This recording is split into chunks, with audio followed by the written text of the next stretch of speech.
Okay, hi everyone.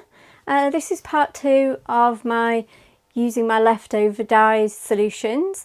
You remember yesterday, well actually it might not have been yesterday, it was a couple of days ago, I put some dyes into just some plain buckets with the leftover dyes that I had from some of our stock. Sometimes when we move over we get different buckets, so you get a bit left over, but it seemed a shame to waste it. So if you remember these, and if you didn't see it, it's still on YouTube. So if you subscribe to the channel down at the bottom there, you'll be able to get to the page on YouTube and have a quick look at the first video as well. You can also see how I tidied the room before we got started. So these at the back here, I simply put water into the empty bucket, into the buckets. So these are my buckets here. Put through some mordant into the bucket with the dye, no pre-mordanting. Fibres were dry, didn't even soak them. It's just some wool fleece, I think it might be Shetland, and gave it a good stir and basically left them overnight and didn't really do anything with them. Just because I wanted to see really how well the one pot method might work with a really dry fleece and also with the mordant, which I actually used alum acetate, which I wouldn't normally use on a wool because it's a bit more expensive than alum, but it was just what I had to hand. I didn't actually even measure it, I just threw it in and took a bit of a guess on it, probably about 5% if I had to guess. So I just thought I'd see how it turned out when you do things in a fairly kind of random way. So today, as I say, I'm going to let you have a look at these, and I saved some of the dyed material for cooking. So I thought I'd see how much difference it would make if I then cooked my dyed fleece and see how much deeper the colour was, whether the colour really changes much. What I'm also going to do, and I might do it in this video, I might do it a bit later on, I'm not sure, is I'm going to use some colour modifiers to have a go at seeing if these will change colour. So there'll be more to come on this one. As you can see, I was a little bit excessive with the logwood. I've still got 4 full dishes there, so I'm going to have to be a bit creative and work out what I'm going to do with those. So yeah, in here I've got, this was a mixture of madder with some rhubarb root. There wasn't a lot left in this bucket, to be honest. So I wasn't expecting much in the way of colour. And in this one I have logwood with, I threw some cochineal on the top of this one. So I'm just going to heat these up for a little while, see how they go. In the meantime, this was the rinsed madder. I'm just going to need a bit of space. I'm just going to spread that out a little bit here. So we've got some kind of pinky reds, darker of course at the tips because that's where the fibre is the driest and the scales are the most open, so it takes the colour most deeply. We've also got some nice soft gold colours here where the rhubarb took rather than the madder. And then of course we've got some oranges where the two blended really nicely together. As I say, quite pale because there wasn't a lot of dye stuff in the actual pot. Again, this probably came off the top section and this would have come from the bottom there. I don't know how well you can you see that? The colours are too good. Anyway, so this was my colour, cold mordant, this one. This was my first logwood bath, and as you can see, super deep colours, absolutely great. And of course when these are spun, they'll look a little bit darker again most likely because as the fibre compacts it intensifies that colour, so they'll look a little bit darker, and of course the colour will even out a little bit as well. Again, darker little tips you can see here, and there are a few, just a few hints of the cochineal. I don't know, you can perhaps see just teeny tints of pink there where the cochineal sat on the top. I didn't use a great deal, but and there are a few little bits in there. This vat was the cochineal, just a small amount of the cochineal mixed in with the teal colour. I really like this one. This one's got a really super mixture of really beautiful deep, I don't know what you call that really, kind of blue but Prussian blue tips with some really nice soft lilacs. So that's a nice one. And this was the teal on its own.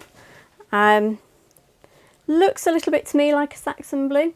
It's a pure natural dye in the sense that there's no synthetics in it, but it is a mixture of different natural dyes. And people always ask me what's in there, but to be quite honest with you, I don't know. It's a bit like Pepsi Cola and Coke. Nobody's going to share that recipe with you, so apologies if you're curious, but I'm afraid I can't tell you any more than that really. But you can see this is a very pretty turquoisey kind of, I wouldn't really call it teal, it's more of a turquoise blue to me, but there you go. So oh yes, today's beverage, mustn't forget. So today's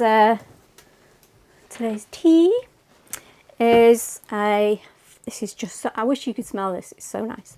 It's Hebden tea by the Hebden Tea Company, and it's called Lady Hebden, and that's what I'm having today. And it's a bit like an Earl Grey but softer. So it's got bergamot and black Assam tea, and it is just delicious. So you can find them on Instagram if you have a look. On their website is let me see, www.hebdentea.com. Okay, I like to mix it up a bit. So what have I got left? Well, I've still got, I kept back the logwood from my original sample, because again, there's just so much colour in here. It's crazy to throw it away. I am unfortunately going to have a lot of purple, but then I like purple, so that's not too bad. And some with fleece in. This was literally just because the containers were completely full. And I think this one was probably, it got a little bit, if I had to guess, it's going to have a little bit more pink in it. It might have come from the top of the dish, not sure. Right, so I have actually pre-cooked this once. So I'm just warming it through now, really, just so that you can see the process. I like to keep my dyeing simple, and I don't feel that you need to spend huge amounts of cash. Probably the extracts are the most expensive part. Most of the materials and equipment that I tend to get from the pound shop or from the charity shop, or people give them to me, or I found them in the back of my mum's cupboard. These are dog bowls from IKEA. Oh no, not IKEA, they're from Wilkinson's. The hob is just a 2-ring electric hob. I think that came from Argos. All sorts of different spoons and old dishes. Carl Butte sells brilliant for old Pyrexes and spoons and mixing pots and all that kind of thing, old jugs and so on, because nobody really wants them. So keep your eyes out for that kind of thing if you're looking for something to get started without spending a lot of money. Because one thing I didn't really cover in the first video was about health and safety. I would normally, if I'm doing this, I would normally wear gloves, and I would normally wear a face mask particularly if I'm working with powders. You can't see it here, but this room is really well ventilated, so plenty of room for air to circulate and the fumes don't build up in here. So it's always good to work in a well ventilated room. Do make sure you wear gloves because the dyes can stain your hands. I actually spilled some cochineal food colouring on my hands yesterday, and I can't get rid of it. So it just goes to show you how good the dyes really are, even though that was actually food colouring. As I say, a dust mask or similar if you're working with dye powders in particular. So, and don't reuse any of these dishes. The reason I buy the cheapest stuff is because this can't be used in the kitchen afterwards. So don't go invest in a huge amount of money unless you're really getting serious about this, because you don't want to be moving this stuff into your kitchen. So that's the health and safety bit, and I'm sorry I missed it yesterday, but hopefully you forgive me. And these videos aren't intended to be strictly tutorials. These are just me kind of, as much as anything, just practicing to get a feel for what we're doing. You can expect some more tutorial-led stuff to come. I have been asked to do an over-dyeing tutorial, so look out for that one. That's going to be on the 11th. I'm aiming for kind of around 3 o'clock. Hoping to do this one as a live stream, so that could be entertaining because I've never done that before. And you'll be able to get ask some questions. You should be able to type in questions, I think, or email me them first if you prefer. It's Debbie, DEBBIE, at dtcrafts.co.uk, or you can put them on the Facebook page or on the Facebook group, or just send me a messenger message if you want to get hold of me. And the details are also in the in the whole, like, if the subscribe thingy, and that should, I think, tell you when videos go up. And I'll also try and put something on the website about with the dates and times, just to give you a quick reminder. So yeah, so this is me just really kind of whiling away the time whilst these warm up. Okay, so I'm going to take them out now, and for this I am going to put my gloves on.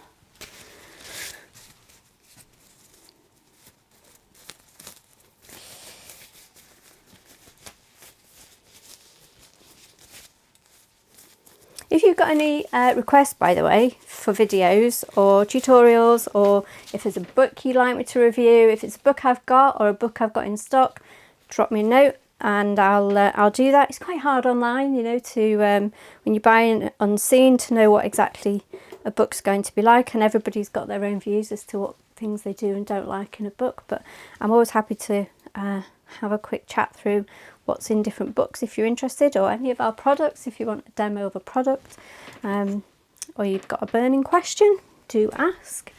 So again, I'm going to save this. Now, logwood doesn't last as long as some of the other dye stuff, so it will be better if I get this used fairly quickly. So I'm going to have to go delve in my fleece stash and see what I can find to use this up, because it really won't last long enough for me to pop it in a jar and hang on to it. I don't know if you can, if I bring this over where you can see, maybe I can't put it on there. You see that amount of colour left in there is crazy.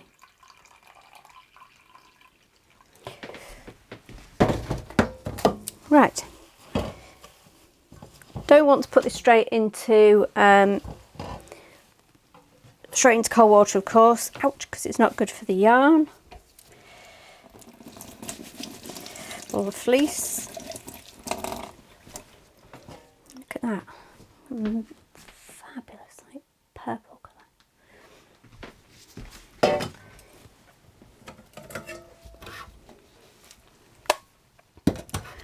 Right, what I can do to get this rinsed, I shall cheat slightly and use warm water.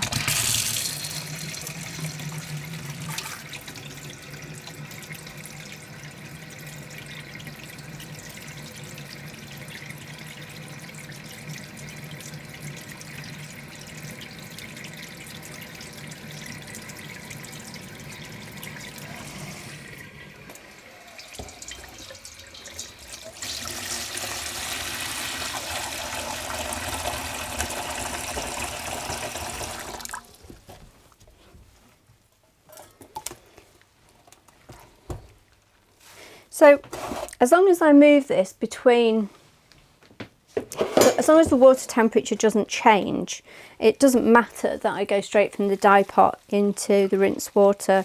It's when you go from hot to cold or cold to hot that the fibres get particularly upset, and you're likely to get felting, and that's not what we want at this point. Okay, so that's just one quick rinse there.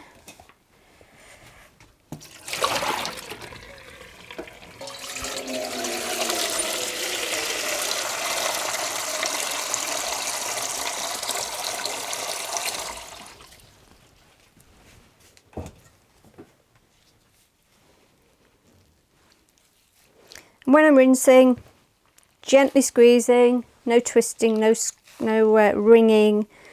Try not to press too hard. There we go.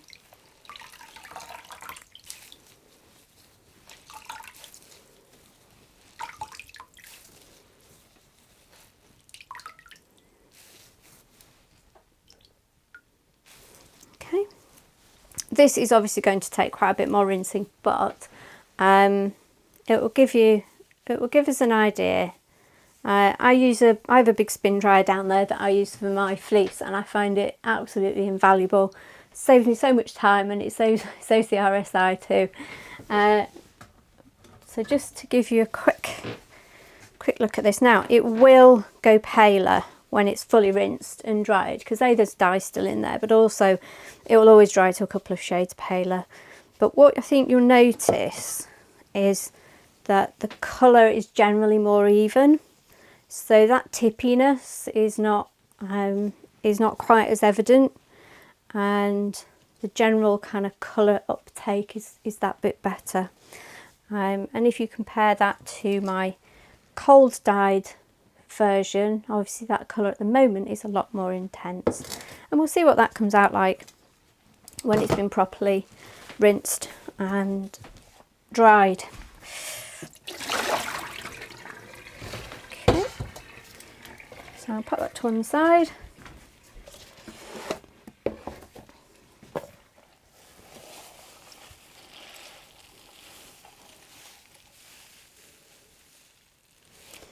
So I'm just looking to see if that one did have the pink in it, but I'm not sure it specifically was.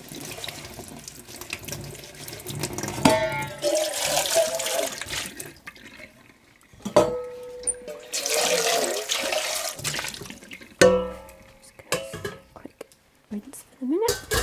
Right, so onto this is the madder and rhubarb. One thing about metal dishes, they do get hot around the edges. You just have to be a bit careful. You can see with this one, I don't know if you can try here. Can you see here the liquor is much lighter, so I'm not expecting to get as big a difference here in the colours. Okay.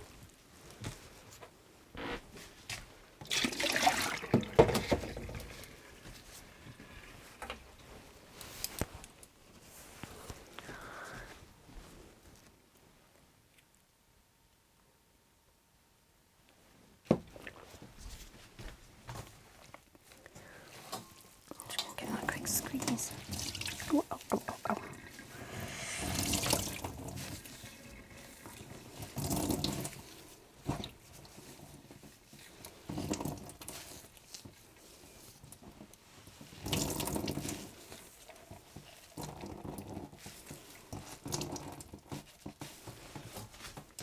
Now I am going to rinse this just the same as the one we've already got there, but what I wanted to show you was that unlike the logwood where I've got a lot of colour change, you can see that we've got some colour change, but by the time that's been rinsed and dried, I don't think we'll see a massive amount of difference.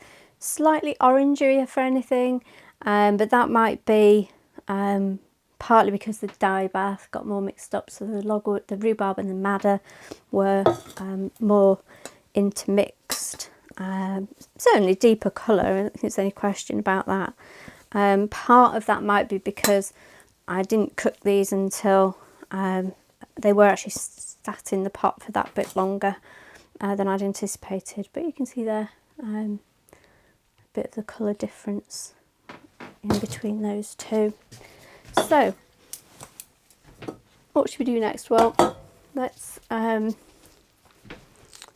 going to take those away and give them a proper rinse, but what I am going to do first is I'm going to split some off .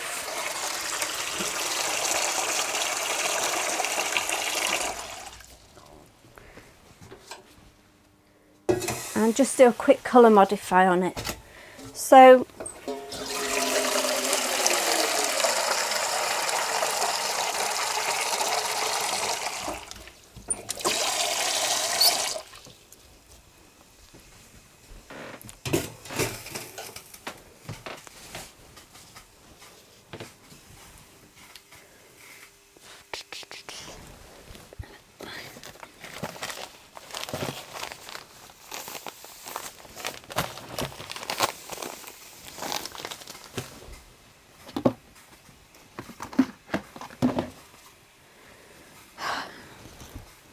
that thing, like, here's one I prepared earlier.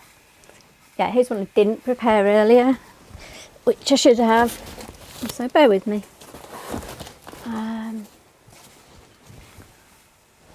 It's got my please, it's got my... Okay, I'll do.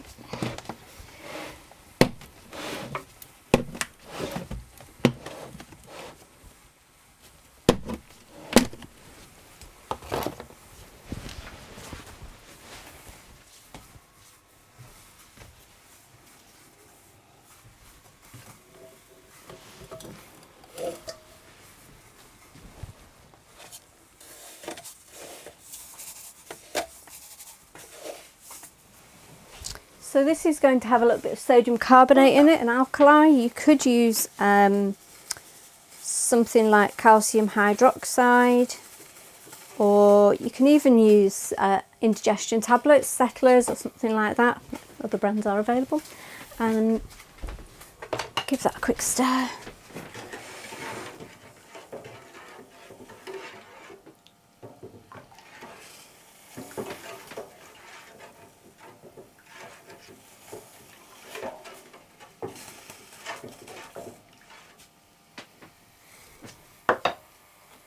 And I'm only using as much as I need of the alkali because it can be quite damaging to wool fibres. So this is a bit of my wet, my uncooked logwood. Pop that in.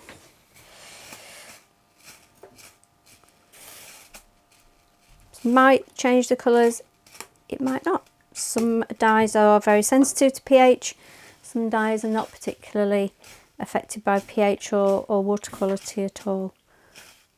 So we'll see what happens here. I am only going to leave that for a couple of minutes. Interesting.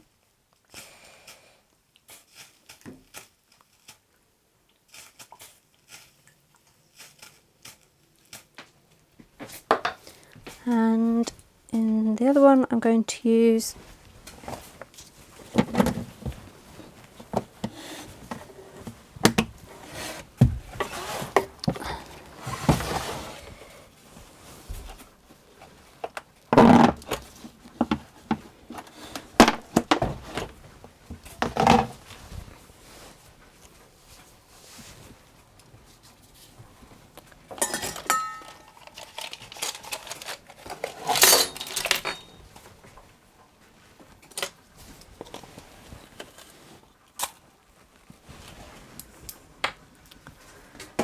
this is ferrous sulfate. You could use just rusty nails for this process as well. Only want a tiny bit of this because again can be quite damaging to the wool.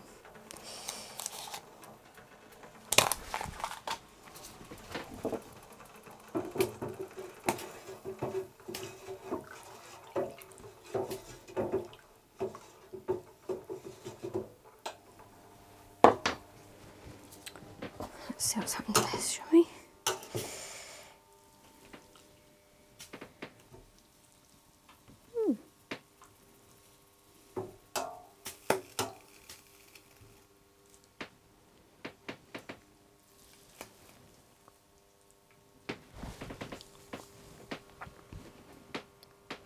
Interesting. Right, okay. So I'm going to hack that out.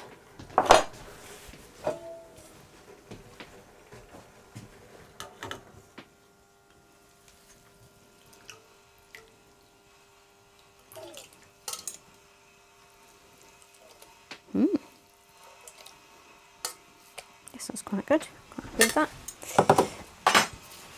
and let's do the same with the madder.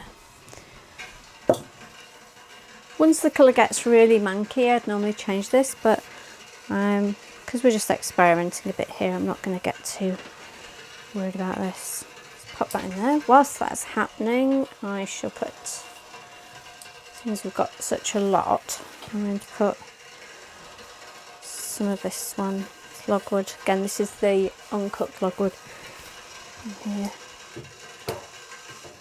The iron makes a bit of a mess of your pans as well, so it's a good idea if you can to keep a pan reserved, just if it's just a one dish, reserved for your iron, and if you're using copper, the same thing. You can actually, if you can get hold of an old iron pan, you can use an iron based pan. I find this is just as easy.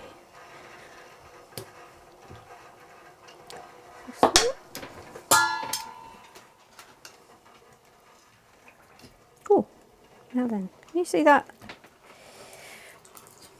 Looks rather nice. What I would expect with this is that the alkali boosts the red, the alizarin component in my madder. So I'm hoping that we should get something a bit more, at least pinky, if not red, because it's a little bit too weak for it to go properly red. But I think, can you see? That's definitely taking away. One thing I find here, we have very soft water, so getting red is quite difficult.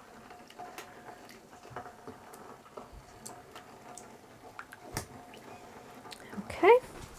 Look at my iron modified.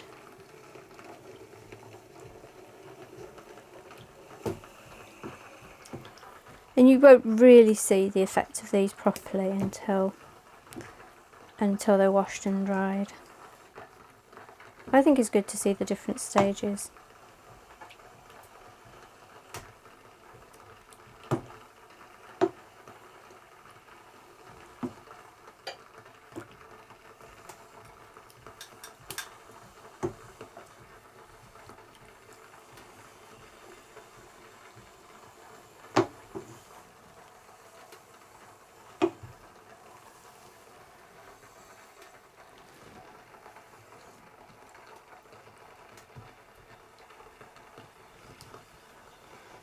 Okay.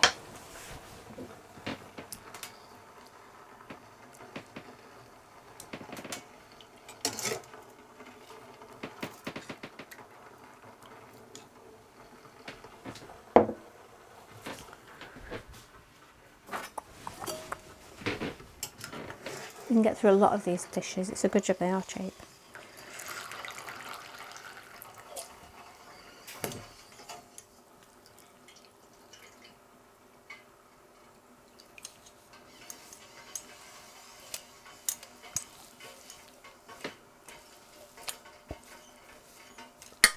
Okay. So if we compare the colour of those at this point, a little bit reddier, picking up a little bit of pink there. Give that a rinse in a bit. Now I'm going to do a swap, and I'm going to pop some of this, I think. No, I'm going to try with this one. Let's see what happens here. This, if you remember, was the blend of the teal and the logwood. I'm going to pop this in the alkali. Sorry, it will be a little bit odd because it's got the pink in it. But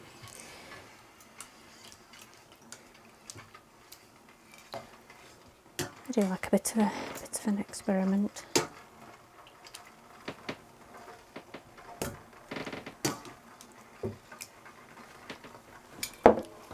Make this out.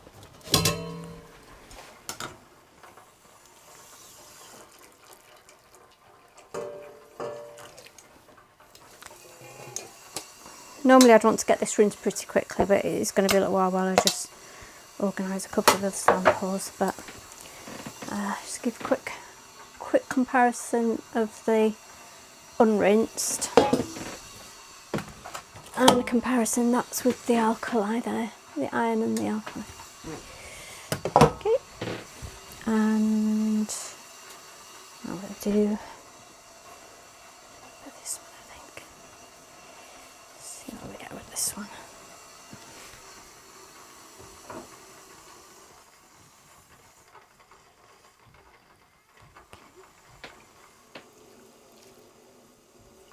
Okay, so that's the next stage in our experiment. I'm going to rinse these off and get them all dried for you, and then you can see how they look, see how the cold modern one pot works compared to the cooking method.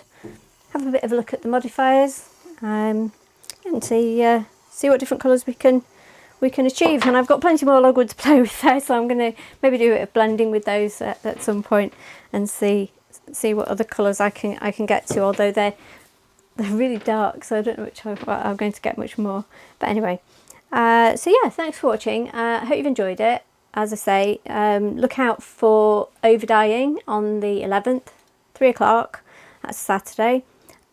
Subscribe to the channel below if you want to see more videos and you want to know when they get put up, because obviously I appreciate we get to see them all live. If you've got any comments, or if you've got any questions, or you want me to demo a technique for you, just let me know. Thanks very much, and I shall sign out. Oh, actually, before I sign out, somebody asked me about the necklace. The necklace was one I actually made, and it was a kit from the Spellbound Bead Company. I've had it for quite a long time now, but yeah, it's one of my little favourite necklaces. Okay, anyway, see you next time, guys, and thanks for joining me. Happy dyeing!